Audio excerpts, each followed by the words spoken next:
Let me now tell you what's happening in Iran. The anti-government protests there have entered the third month. Street violence continues unabated, as does the Iranian regime's crackdown. According to reports, Iran has sentenced 4 more people to death. The charge they face is enmity against God, more like enmity against the Iranian regime. You see, all 4 people given the death sentence had participated in anti-government protests. They will now have to pay for it with their life. Iran expects these death sentences will scare the demonstrators and make them submit. But that's not happening.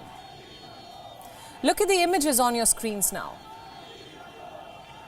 They're from the Gilan province. These people are marching against the death sentences, chanting death to the dictator.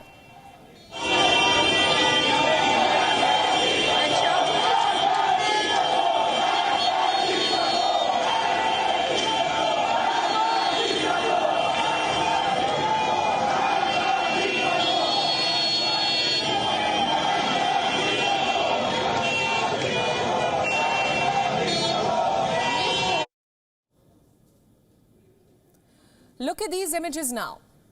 They're from the city of Bukhan, situated in the northwest. What you see are protesters surrounding a municipality building and throwing documents in the air. The siege went on till late at night. Reports claim that Bukhan streets are now under the control of protesters. They're patrolling them armed with sticks and flags, calling upon the city's residents to join their cause. The Iranian regime says the demonstrators have also killed 2 Iranian troops, but their claim cannot be verified. But it's being used as an excuse to carry targeted attacks on protesters. Take this one, for instance. These images are from a metro station in Tehran. What you see are women passengers writing slogans on a whiteboard inside a metro. They immediately came under attack from security officials stationed outside. They fired tear gas on the protesters as the women screamed, "Don't shoot." These images are disturbing, to say the least.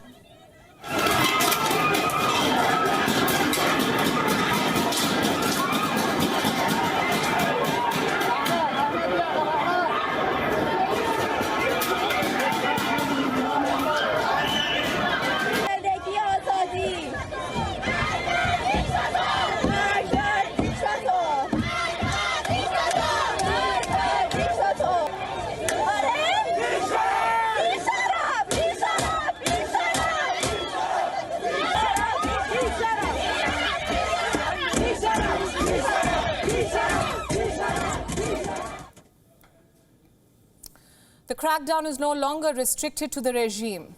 It seems some Iranian citizens are doing their bidding. They have joined the government in curbing the protests.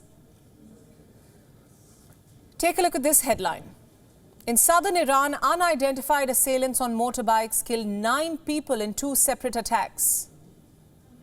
The casualties included a woman and 2 children. Who were these gunmen? Were they Iranian citizens or government officials? There's no clarity. Back in Tehran, the violence has disrupted daily life and shut down markets across the city. This was due to a strike called on Tuesday to commemorate the 2019 protests over fuel price, a display of dissent that was crushed by security forces. 3 years on, Iranians are using the ongoing protests to vent their anger against the Iranian regime. So what does this tell you? That the protests are no longer about the headscarf. They've become a fight for basic human rights, the right to speak, the right to assemble freely, and the right to a future devoid of the state's arbitrary rules and regulations. And now I want you to take a look at the kind of people that are protesting. They're not just the average Iranian citizen, but individuals from all walks of life. On your screen is an image of Taraneh Ali Dosti, one of Iran's most popular actors. She recently posted a picture of herself without the headscarf. She held a sign that read "Women, Life and Freedom." And Ali Dosti is not alone in doing so. There are a host of others like Saman Ghoddos, a member of Iran's national football team. He recently said that the upcoming FIFA World Cup should be used as a platform to demand change. He recently told this to a newspaper. Allow me to quote, "I don't want to mix politics with football, but football is coming to the side right now because people are losing their lives fighting for freedom. Clearly a change needs to come, and it's already been going on for so long. We all want to change."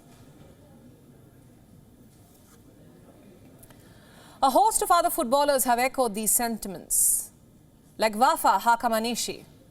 During a match, he removed his jersey to display a message in support of the protests. And then we have Ali Daei, Iran's record goal scorer, who is now a businessman. He also expressed his sympathy towards the protesters and decided to skip the upcoming FIFA World Cup. Like I said, these protests may have started over the hijab. They may have been triggered by women activists, but they have taken a completely new shape in life ever since. They seem to have become an all-encompassing movement against the draconian way that the Iranian regime functions. There's no saying what form these protests might take in the days ahead. We'll, of course, continue to track this story.